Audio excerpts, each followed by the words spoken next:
شرع درود تاج بسم اللہ الرحمن الرحیم اللہم صلی علی سیدنا و مولانا محمد۔ اے اللہ، اے ہمارے رب کریم، درود بھیج ہمارے آقا و مولا حضرت محمد صلی اللہ علیہ وآلہ وسلم پر۔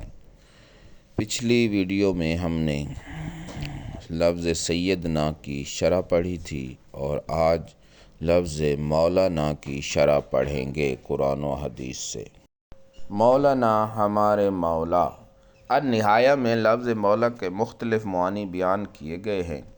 رب پرورش کرنے والا، مالک سردار انعام کرنے والا، آزاد کرنے والا، مددگار محبت کرنے والا، تابع پیروی کرنے والا، پڑوسی ابن العم چاچا زاد، حلیف دوستی کا معاہدہ کرنے والا، عقید معاہدہ کرنے والا، سحر داماد سسر، غلام آزاد شدہ غلام جس پر انعام ہوا، جو کسی چیز کا مختار ہو، کسی کام کا ذمہ دار ہو، اسے مولا اور ولی کہا جاتا ہے۔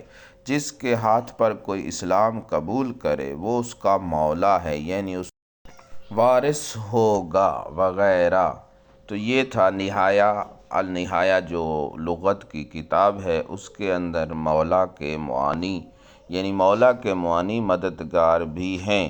تو اگر ہم پیارے آقا علیہ الصلوۃ والسلام سے مدد لیتے ہیں، مولا نہ کہتے ہیں، تو یہ جائز ہے۔ قرآن پاک میں ہے وَلَوْ أَنَّهُمْ إِذ ظَّلَمُوا أَنفُسَهُمْ جَاءُوكَ فَاسْتَغْفَرُوا اللَّهَ وَاسْتَغْفَرَ لَهُمُ الرَّسُولُ لَوَجَدُوا اللَّهَ تَوَّابًا رَحِيمًا۔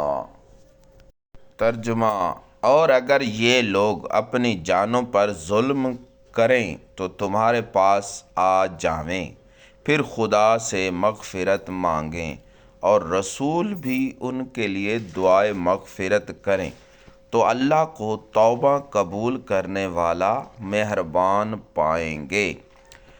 پارہ نمبر 5 سورۃ النساء آیت نمبر 64۔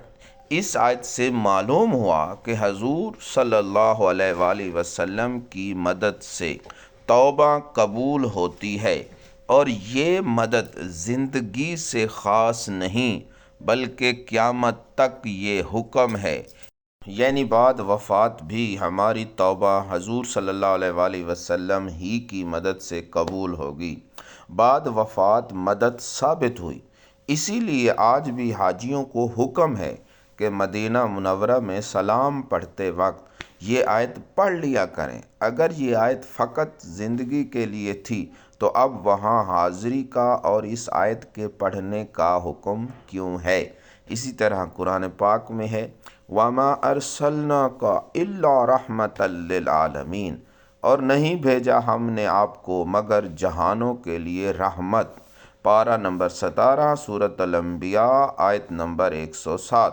حضور صلی اللہ علیہ وآلہ وسلم تمام جہانوں کی رحمت ہیں، اور حضور صلی اللہ علیہ وآلہ وسلم کی وفات کے بعد بھی جہان تو رہے گا۔ اگر آپ کی مدد اب بھی باقی نہ ہو تو عالم رحمت سے خالی ہو گیا۔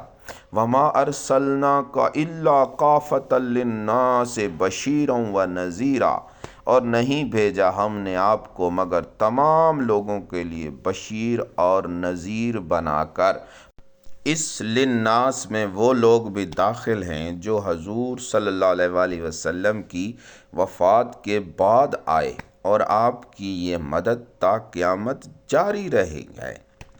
وَكَانُوا مِن قَبْلُ يَسْتَفْتِحُونَ عَلَى الَّذِينَ كَفَرُوا فَلَمَّا جَاءَهُم مَّا عَرَفُوا كَفَرُوا بِهِ، اور یہ بنی اسرائیل کافروں کے مقابلہ میں اسی رسول کے ذریعے سے فتح کی دعا کرتے تھے، پھر جب وہ جانا ہوا رسول ان کے پاس آیا تو یہ ان کا انکار کر بیٹھے۔ معلوم ہوا کہ حضور صلی اللہ علیہ وآلہ وسلم کی تشریف آوری سے پہلے بھی لوگ آپ کے نام کی مدد سے دعائیں کرتے اور فتح حاصل کرتے تھے۔ جب حضور صلی اللہ علیہ وسلم کی مدد دنیا میں آنے سے پہلے شامل حال تھی تو بعد میں بھی رہے گی۔ اسی لیے آج بھی حضور کے نام کا کلمہ مسلمان بناتا ہے۔ درود شریف سے آفات دور ہوتی ہیں۔ حضور صلی اللہ علیہ وسلم کے تبرکات سے فائدہ حاصل ہوتا ہے۔ موسیٰ علیہ السلام کے تبرکات سے بنی اسرائیل جنگوں میں فتح حاصل کرتے تھے۔ یہ سب بعد وفات کی مدد ہے، بلکہ حقیقت یہ ہے کہ نبی صلی اللہ علیہ وآلہ وسلم اب بھی باحیات حقیقی زندہ ہیں۔ ایک آن کے لیے موت طاری ہوئی اور پھر دائمی زندگی عطا فرما دی گئی۔ قرآن کریم تو شہیدوں کی زندگی کا بھی اعلان فرما رہا ہے۔ حضور صلی اللہ علیہ وآلہ وسلم کی زندگی کا ثبوت یہ ہے کہ زندوں کے لیے کہا جاتا ہے کہ فلاں عالم ہے، حافظ ہے، قاضی ہے، اور مردوں کے لیے کہا جاتا ہے کہ وہ عالم تھا۔ زندوں کے لیے ہے اور مردوں کے لیے تھا استعمال ہوتا ہے۔ نبی کا کلمہ جو صحابہ کرام رضوان اللہ علیہ اجمعین آپ کی زندگی میں پڑھتے تھے، وہی کلمہ قیامت تک پڑھا جاوے گا کہ حضور اللہ کے رسول ہیں۔